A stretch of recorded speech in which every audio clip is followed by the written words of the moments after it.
Hey, what's up, guys? I know it's been a while since I posted something on dealing with fasting. So this is based on uh, still healing from a fight on May 18th, and I've come to some serious conclusions about my health, which is pretty good, and it's very interesting.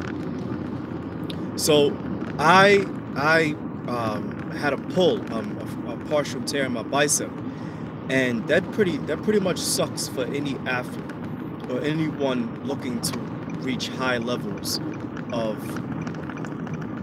performance, right? It pretty much sucks because you're like, what happened? I did my stretching, I did my weight training, I did my nutrition, I did my prep, I did my resting, I got my massages. Like, seriously, like, what was the deal?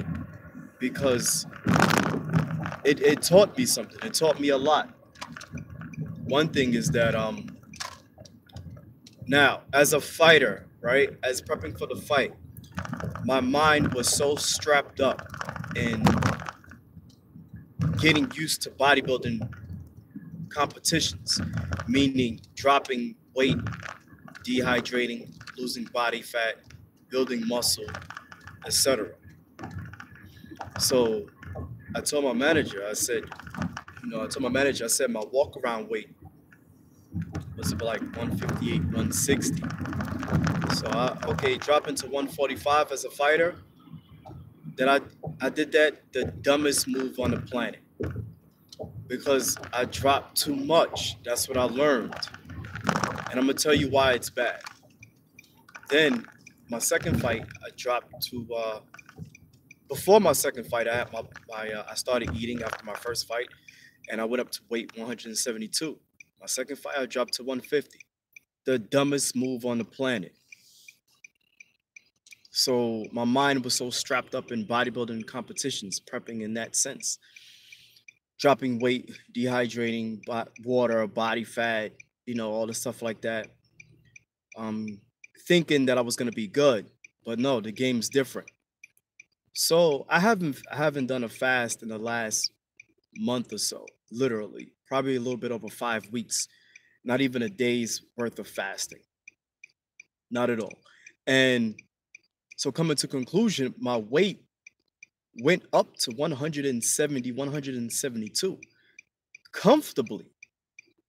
I haven't seen 172 since I was 21 years old.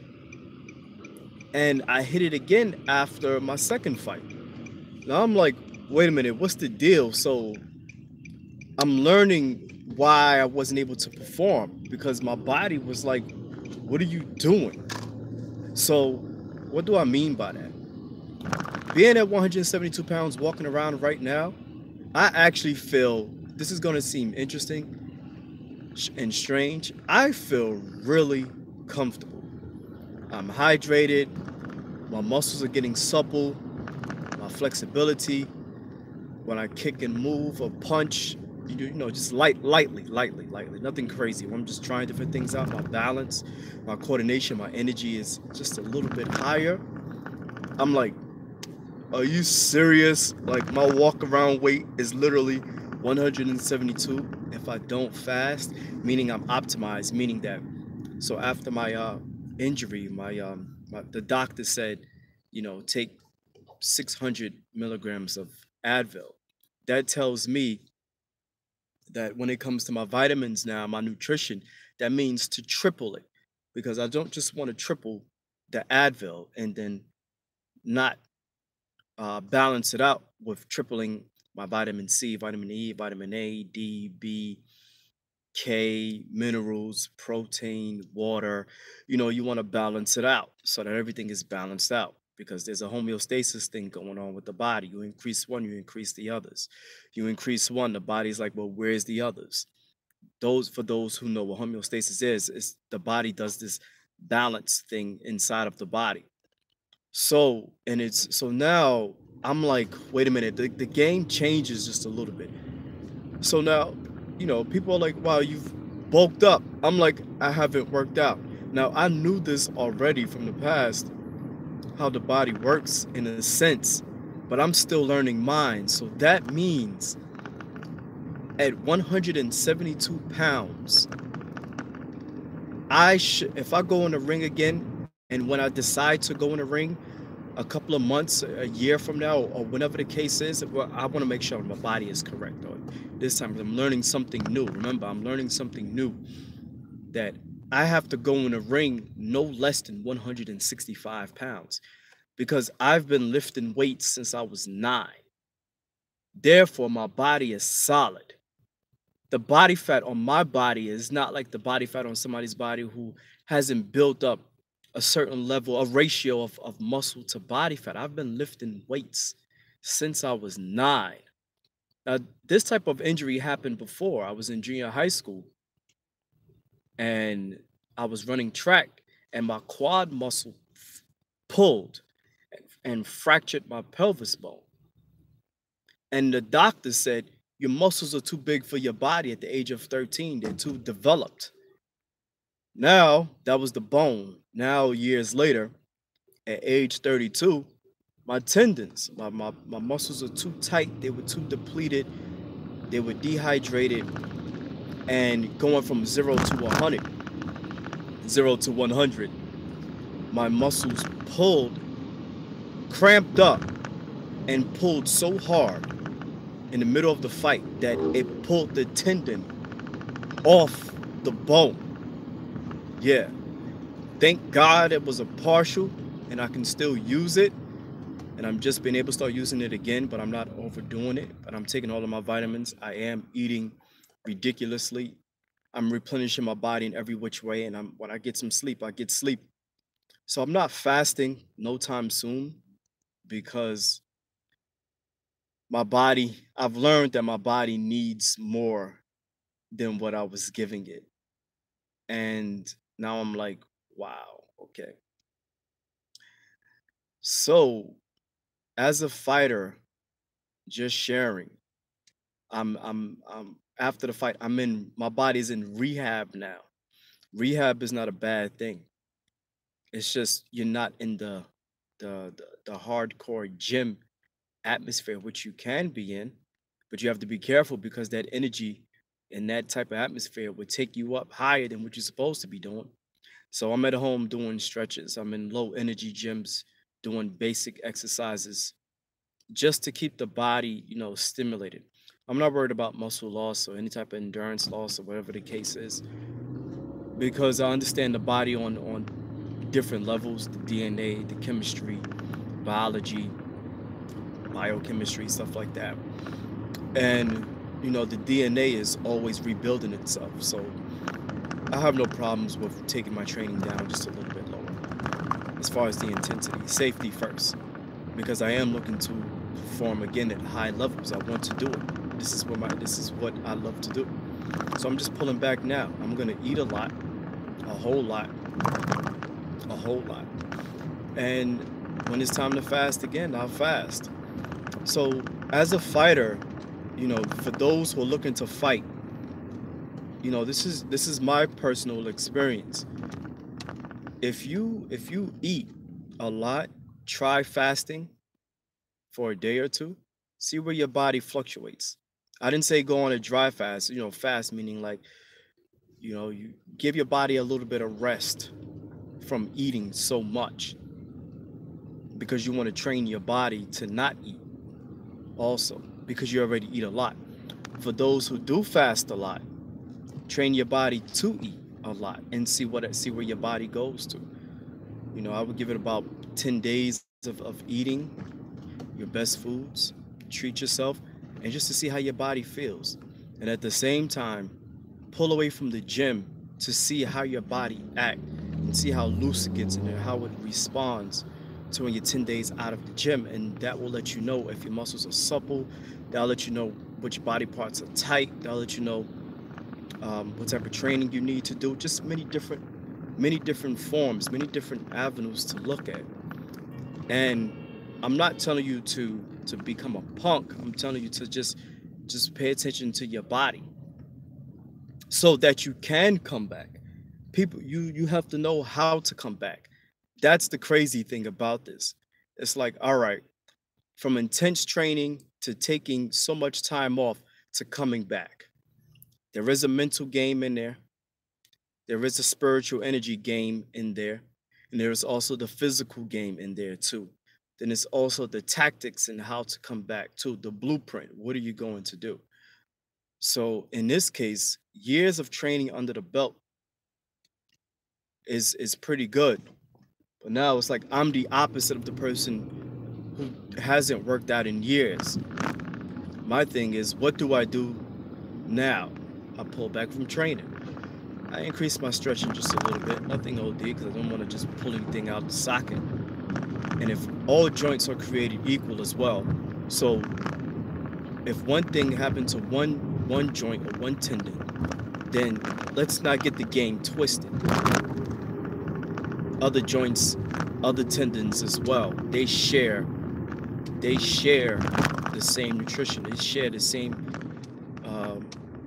material. So they're playing tug of war. So now when I go to sleep, that's why I'm optimizing my nutrition. So when I go to sleep, my tendons and joints now it's crazy, and my muscles are now feeding. And now it's funny, my body is just now saying, thank God, man, when were you gonna learn? So I had to learn the hard way. And it's pretty cool, it's interesting, because this happens to athletes, this happens to the best athletes in the world. You know, things happen to the body. What do you do after? The only difference is with me and them, if I was sponsored, this would have been taken care of within the next 30 minutes after it happens. In this case, I have to take not the poor man's route, I have to take the intelligent route, because just because somebody has money and access to something doesn't mean they know exactly what to do. So this thing's going to be doing stretching, going to the spa a lot. I'm doing basically what I tell my clients to do all the time. Go to the spa, stretch, get some sleep, take a break, eat healthy foods. I'm going to be doing what I tell them, and take care of yourself. Sit in the jacuzzi. Have fun, live your life, be healthy, eat healthy. You know, if you're not hungry, then don't eat. But if you know you need to heal something, do what you need to do. It's going to be an interesting route, because I've never really lived that life to where I had to minimize my training to at least once every 2 to 3 weeks, probably, just for stimulus. Because the body, before all this exercise, the body was created the way it was created. I mean, we all came out of a woman, right? So the body is designed to do what it needs to do already. The extra stress of exercise on top of it, if you don't know what you're doing, you can hurt yourself. Okay, we get that part. But if you know what you're doing, you could become a monster. You could become a beast.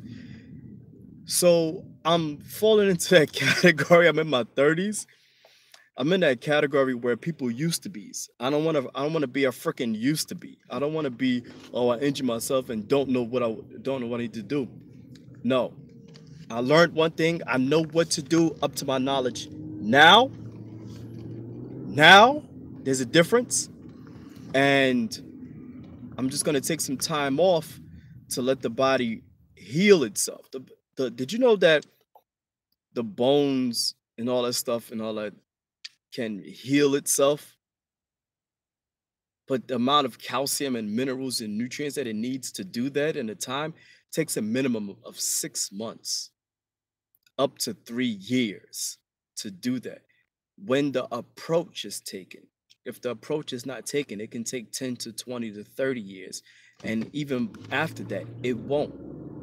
If you don't give your body the building blocks, amino acids, vitamins A through Z, water, carbs, sugar, fruits, vegetables, name it, you know, all different sorts.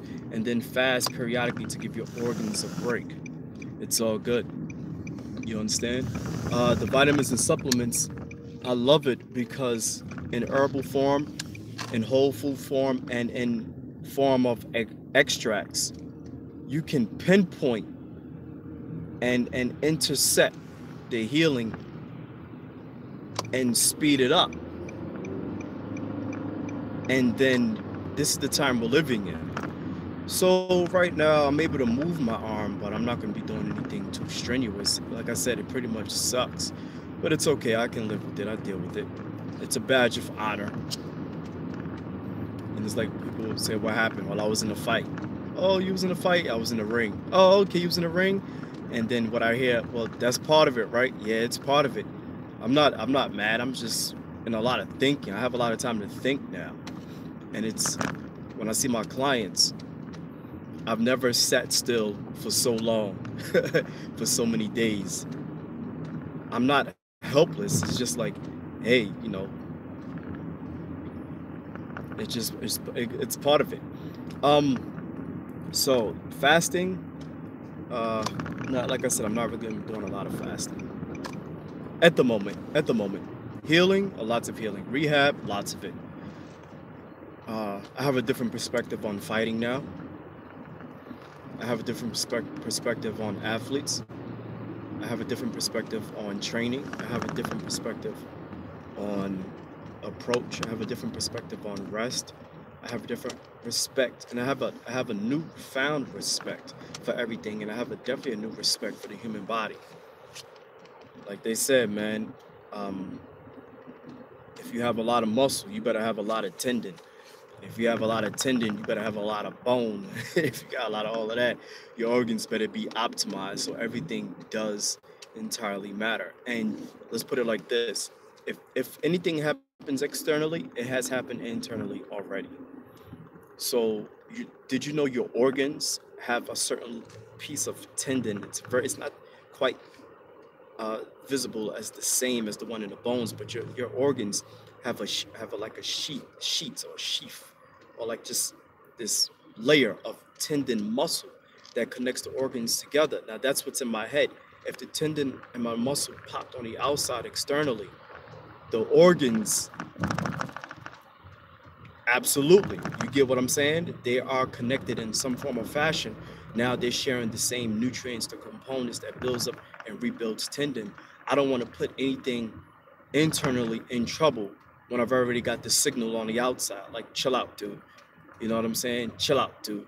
you know, um, it's okay. I'm fine with that. I'm good with that. It's an opportunity to heal the body, do some more stretching, do some more cupping, make the body feel good. If I feel like I'm antsy to do something like which I'm pretty good at, and I keep falling asleep every time I start. So I guess I can put most of my energy towards that, and just going forward. So be pretty cool. If you're watching this, thank you. If you have any questions or comments, hit me up. If this helps you, cool. If it doesn't help you, that's cool too. So if you're a fighter and you have any partial tears, seek someone or seek something, or start respecting the body a little bit different and train the body to come back stronger. And we know as fighters, we all have weaknesses, but the weaknesses are only weaknesses if we show it, if we say it's a weakness, if we say we have weaknesses, but it's not really a weakness. It can be when you're not aware of something. When you're not aware of something, it can be that it becomes a weakness because it's constantly into your brain. Oh, it doesn't hit. Hope doesn't hit me in the arm. Oh, etc. Oh, this and that. So it's not necessarily a weakness. We have to strengthen it and then retrain the body to work with it. And then once we work with it, then the style changes just a little bit. You may want to, since I'm a puncher, I may want to increase my kicking to be monstrous. You see what I'm saying? So the game changes a little bit. Um, I may want to just hold my left hand back more and be aware of what type of fighting I'm going to go into. Now, as far as self defense in the street, as we know, anything goes. So I try to, stay away from that because we're living around certain people who like don't need a reason to get violent.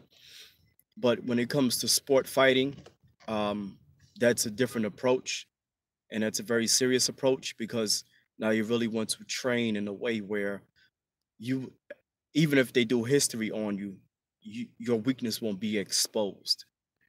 Okay, so that's about it for now. This is the recap. Everything's good. Everything works. Heart working, brain working, eyes working, fingers working, everything working. And people are still laughing in their sessions and feeling good. And I just started giving more body work, more massages, more cupping sessions again. So people are getting happy and people are feeling good. And it's a good thing, you know? So going forward, stay strong, get stronger. And when things happen, you may think it's a bad thing. It just may open up the door to something else greater. But there's gonna be that, everything has to come with it. Depression, sad, unhappy, mad, and then grateful, happy, excited, disciplined. Everything. You have to take everything with it. Don't just leave anything out. Take everything with it. Everything. All right, yo. So I'm done. Peace.